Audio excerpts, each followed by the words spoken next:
नमस्कार, मेरा नाम पिंटू सिंह यादव है और आप सभी का न्यूज लाइव में स्वागत करते हैं। दोस्तों देखिए, दिल्ली का विधानसभा चुनाव होना है, लेकिन विधानसभा चुनाव में अभी से जिस सीट की काफी ज्यादा चर्चा हो रही है वो सीट कोई और नहीं है बल्कि दिल्ली है, नई दिल्ली है, जहां से अरविंद केजरीवाल चुनाव लड़ते हैं। अब अरविंद केजरीवाल जो खुद सीएम रहे हैं, अब उनके खिलाफ कांग्रेस और बीजेपी ने भी अपने प्रत्याशियों को उतार ही दिया है लगभग। और बड़ी बात यह है कि दोनों प्रत्याशी जो कांग्रेस और बीजेपी के हैं, ये मुख्यमंत्री के बेटे हैं, यानी कि एक पूर्व मुख्यमंत्री की लड़ाई अब दो मुख्यमंत्रियों के बेटों से होने वाली है। क्या होगा मुकाबला, उसके लिए हम तो बताएंगे, लेकिन चलिए आगे बढ़ते हैं और इस सीट के बारे में पूरी जानकारी बताते हैं।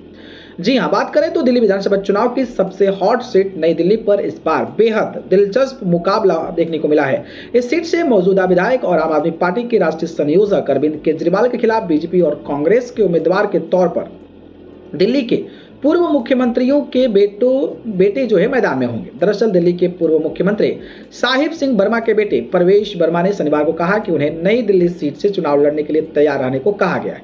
कांग्रेस ने इस सीट पर पार्टी के उम्मीदवार के रूप में संदीप दीक्षित के नाम की घोषणा की है। संदीप 3 बार दिल्ली की मुख्यमंत्री रही शीला दीक्षित के बेटे हैं।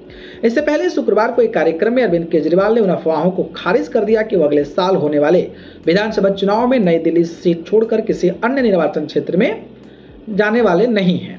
जब केजरीवाल ने सीट बदलने की संभावना के बारे में पूछा गया तो उन्होंने कहा कि कोई बदलाव नहीं होगा, मैं दिल्ली सीट से और मुख्यमंत्री आतिशी कालका जी से चुनाव लड़ेगी। अरविंद केजरीवाल ने खुद आम आदमी पार्टी खुद को बताया और संदीप दीक्षित और प्रवेश वर्मा के बारे में कहा कि वे पूर्व मुख्यमंत्रियों के बेटे हैं। दिल्ली के मुख्यमंत्री रह चुके केजरीवाल ने कहा कि नई दिल्ली सीट पर मुकाबला पूर्व मुख्यमंत्रियों के बेटों और आम आदमी के बीच में होगा।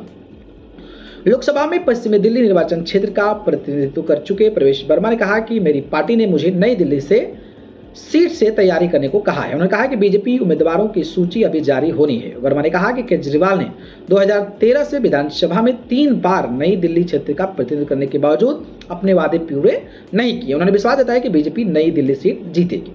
अरविंद केजरीवाल ने साल 2013 के विधानसभा चुनाव में नई दिल्ली निर्वाचन क्षेत्र से तत्कालीन मुख्यमंत्री शीला दीक्षित को 25,000 के अधिक वोटों के अंतर से हराया था और साल 2015 में केजरीवाल ने दिल्ली सीट से बीजेपी उम्मीदवार को 31,000 वोटों से हराया था। वहीं साल 2020 के चुनाव में उनकी जीत का अंतर घटा और ये जो है 20,000 वोट रह गया था। तो एक अपडेट था, मुझे आपको बताना चाहिए। बाकी अरविंद केजरीवाल की लड़ाई इस बार कैसी होगी, आप अपनी राय बताइए। धन्यवाद।